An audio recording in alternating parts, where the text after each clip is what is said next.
O homem, desde que surgiu, sempre lutou contra a morte, levado pelo desejo de imortalidade. Mas o homem se tornou cada vez mais homem com a descoberta progressiva da morte. Ou seja, nós nos tornamos mais humanos quando nós percebemos que vamos morrer.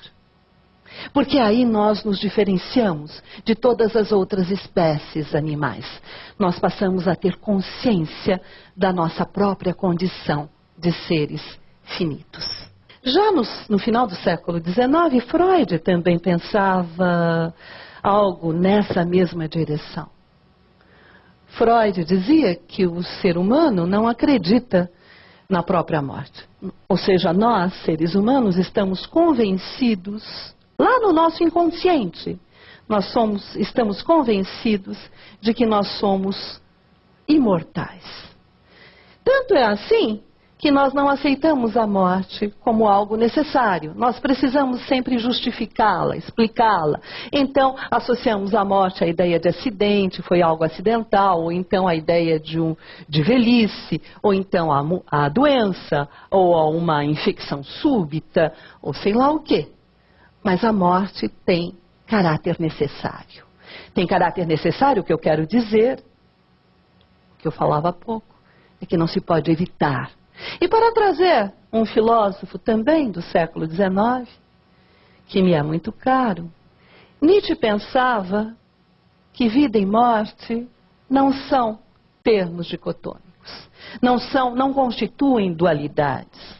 Vida e morte são as duas faces da mesma moeda. E lá no final do século, na segunda metade do século XIX, Nietzsche dizia coisas assim: a vida vive sempre às expensas de outra vida. Ou seja, para nós nos mantermos vivos, nós dependemos de outras vidas. Seja para nos alimentarmos, vegetais, animais, etc. E Nietzsche também dizia que nossa vida é uma morte perpétua.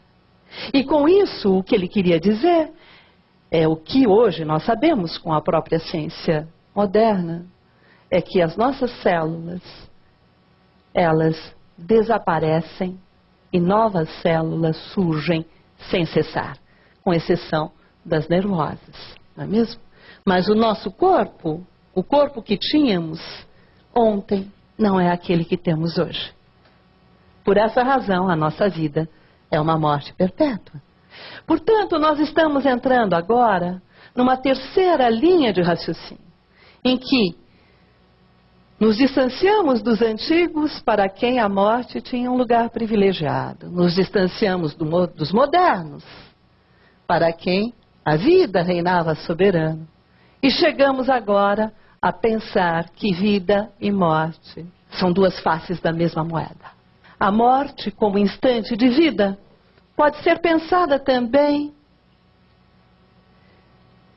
relacionada agora, não mais com a cultura, mas relacionada com a questão do sentido. Do sentido da seguinte maneira: toda vez que pensamos na morte, toda vez que nos pomos a refletir sobre a morte, na verdade nós estamos meditando sobre a contingência do nosso ser. O que eu quero dizer com isso?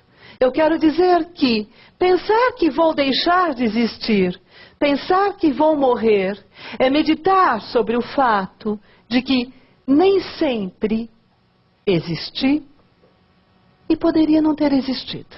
Um autor do século XX, um escritor romeno, Cioran, dizia com muita propriedade que as enfermidades têm uma espécie de missão filosófica. Porque as enfermidades dão ao homem plena consciência da sua existência. Existência essa que não teria sentido algum se a morte não se enlaçasse perpetuamente à vida. Ou seja, quando uma enfermidade se apresenta, então o ser humano se põe a refletir sobre a sua morte eventual.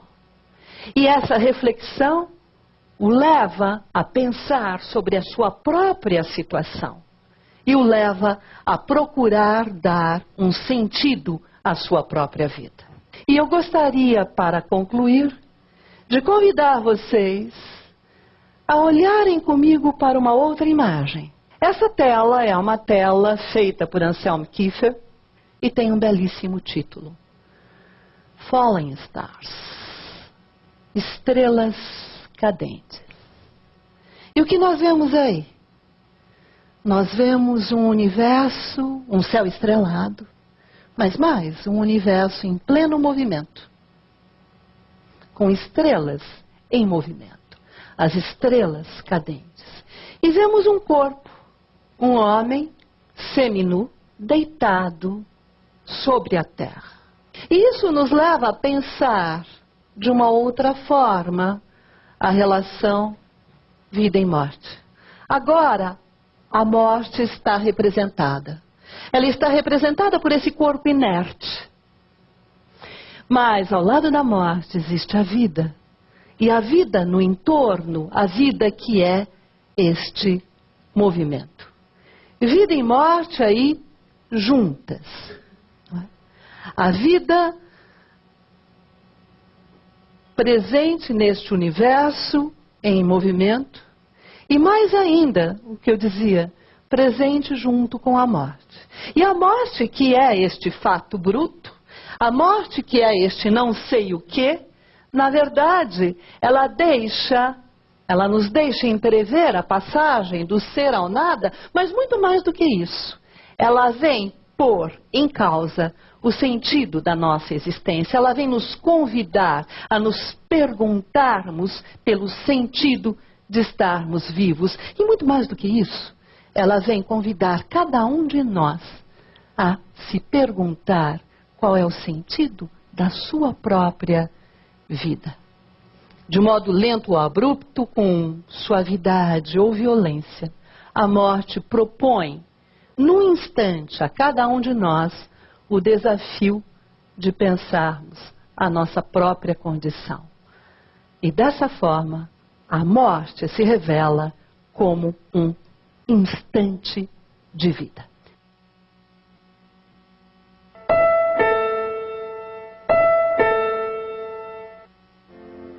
Se a morte predomina na bravura do bronze, pedra, terra e imenso mar, pode sobreviver à formosura tendo da flor a força a devastar?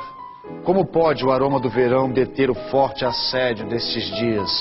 Se portas de aço e duras rochas não podem vencer do tempo a tirania. Onde ocultar, meditação atroz, o ouro que o tempo quer em sua arca? Que mão pode deter seu pé veloz? Ou que beleza o tempo não demarca? Nenhuma. A menos que este meu amor em negra tinta guarde o seu fulgor.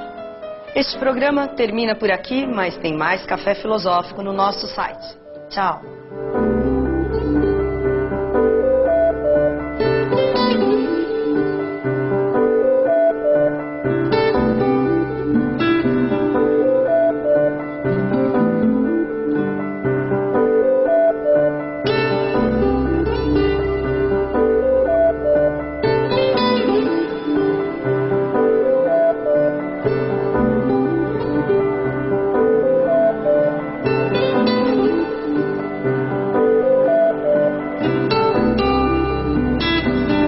As principais notícias do Brasil e do mundo você acompanha no Jornal da Cultura, de segunda a sábado, 9 da noite.